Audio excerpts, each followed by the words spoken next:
Herzlich willkommen bei der Kulturzeit. Tausende Menschen haben sich in diesem Jahr vor den Handykameras kübelweise Eiswasser über die Köpfe gegossen und sich verpflichtet, für ALS-Kranke zu spenden. Abgesehen davon, dass viele nur ihre narzisstischen Triebe ausgelebt haben und manche das Spenden einfach vergessen haben, wissen auch viele nichts über die amyotrophe Lateralsklerose und wollen auch nichts wissen. Bilder von Menschen, die an dieser Krankheit leiden, passen nicht zu den Spaßvideos der halbnackten Halbpromis. Bei ALS kommt es zu einer fortschreitenden und irreversiblen Schädigung der Nervenzellen, die für die Muskelbewegungen verantwortlich sind. Es kommt zu Bewegungs-, Sprech- und Schluckstörungen, die meist nach einigen Jahren zum Tode führen. Für den an ALS erkrankten Journalisten Benedikt Maria Mülder ist der zuweilen ausgelassene Eventcharakter der Aktion Grund, sich zu ärgern. Zu wenig Aufklärung über die tödlich verlaufende Krankheit, zu viel Selbstdarstellung der Spender, kritisiert er. Iris Marx hat ihn besucht. Tausende Menschen schütten sich in diesem Sommer eimerweise Eiswasser über den Kopf, weltweit. Sie wollen auf die Nervenkrankheit ALS aufmerksam machen und dafür Spenden sammeln. Was sicher mit guten Motiven begann, wurde im Netz schnell zu einem regelrechten Hype. Viele Videos beschränken sich auf die Selbstdarstellung. Informationen zur Krankheit fehlen. Inzwischen ist der Hype abgeebbt. Doch was bleibt nun von der Aktion, an der zuletzt auch unzählige Halbprominente und Bikini-Girls teilgenommen haben? Für Benedikt Maria Mülder ist die Antwort klar: nichts. Er leidet selbst seit 6 Jahren an ALS. Hat diese Ice Bucket Challenge überhaupt noch was mit dieser Krankheit zu tun?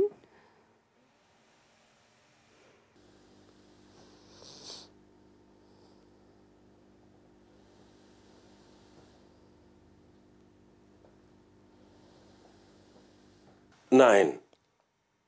Denn Ohne Aufklärung, die fehlt, bringe so eine Aktion überhaupt nichts. Benedikt vermisst Informationen darüber, wie es ist, mit ALS zu leben. Das sei kein Thema in den Videos. Ihm ist es kaum möglich, seine Gedanken zum Ausdruck zu bringen. Er ist in einem sehr fortgeschrittenen Stadium der Krankheit. Alle Sinne sind noch da, aber die Muskeln versagen. Er kann nicht mehr selbstständig atmen. Er muss sich über seine Augenbewegungen mitteilen. Sein Assistent versucht, sie mit einem Sprachcomputer oder einer Sprechtafel in Worte zu übersetzen. Das funktioniert mal mehr, mal weniger gut. Der PC funktioniert nicht immer, wie ich es möchte. Benedikt Maria Mülder ist Journalist. Er ist Gründungsmitglied der Tageszeitung Die taz und arbeitete später auch als Autor für unsere Redaktion. Er macht seinen Job weiter und will aufklären, immer noch, trotz Krankheit. Er arbeitet so gut es eben noch geht. Ich versuche am Ball zu bleiben.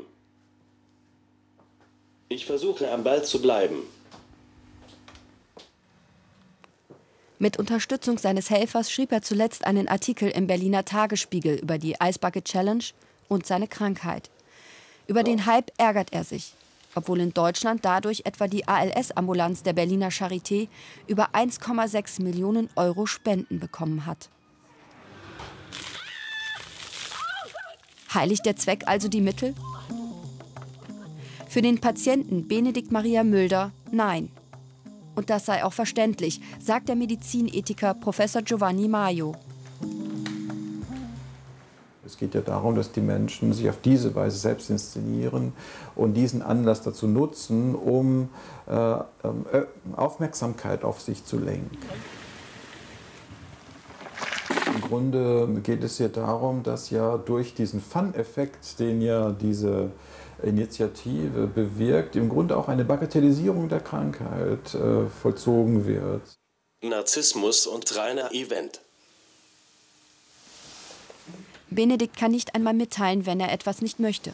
So etwa wie hier, als der Pfleger seine Arme unter die Decke packt. Und was buchstabieren? Was buchstabieren? 1, 2, 3, 4, 5, 6, 7. Die Beine, die Füße, die Arme, auf die Decke. Was hier nach einem kurzen Moment aussieht, dauert in Wirklichkeit mehrere Minuten, bis der Pfleger Benedikts Willen erkennt, dass es seine Arme lieber auf der Decke haben will. In so einer Situation sind die Spaßbilder der Ice Bucket Challenge sehr weit weg. Komm, komm.